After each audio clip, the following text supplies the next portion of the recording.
Genesis chapter 21. Now the Lord was gracious to Sarah, as he had said, and the Lord did for Sarah what he had promised. Sarah became pregnant and bore a son to Abraham in his old age, at the very time God had promised him. Abraham gave the name Isaac to the son Sarah bore him. When his son Isaac was 8 days old, Abraham circumcised him as God commanded him. Abraham was 100 years old when his son Isaac was born to him. Sarah said, "God has brought me laughter, and everyone who hears about this will laugh with me." And she added, "Who would have said to Abraham that Sarah would nurse children? Yet I have borne him a son in his old age." The child grew and was weaned. And on the day Isaac was weaned, Abraham held a great feast. But Sarah saw that the son whom Hagar the Egyptian had borne to Abraham was mocking. And she said to Abraham, "Get rid of that slave woman and her son, for that woman's son will never share in the inheritance with my son Isaac." The matter distressed Abraham greatly because it concerned his son.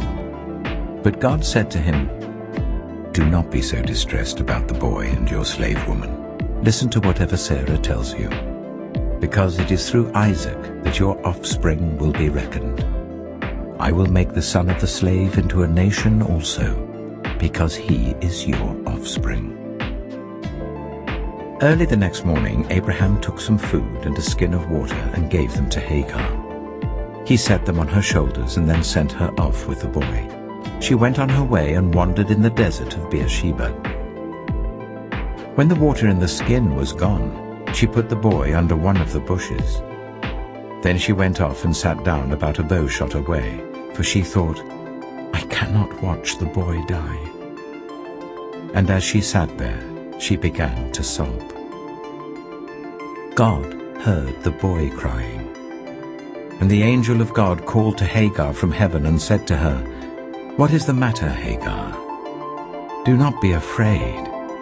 God has heard the boy crying as he lies there.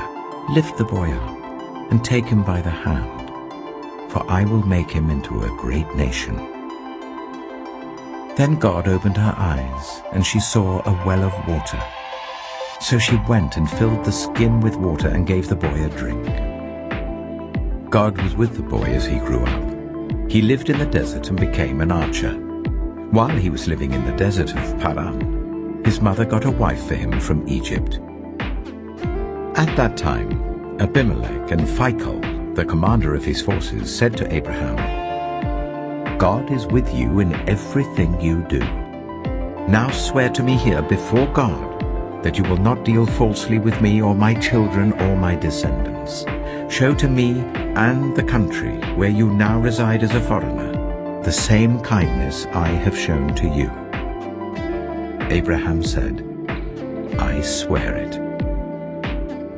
Then Abraham complained to Abimelech about a well of water that Abimelech's servants had seized. But Abimelech said, "I don't know who has done this. You did not tell me, and I heard about it only today." So Abraham brought sheep and cattle and gave them to Abimelech, and the two men made a treaty. Abraham set apart 7 ewe lambs from the flock. And Abimelech asked Abraham, "What is the meaning of these 7 ewe lambs you have set apart by themselves?" He replied, "Accept these 7 lambs from my hand as a witness that I dug this well." So that place was called Beersheba, because the 2 men swore an oath there.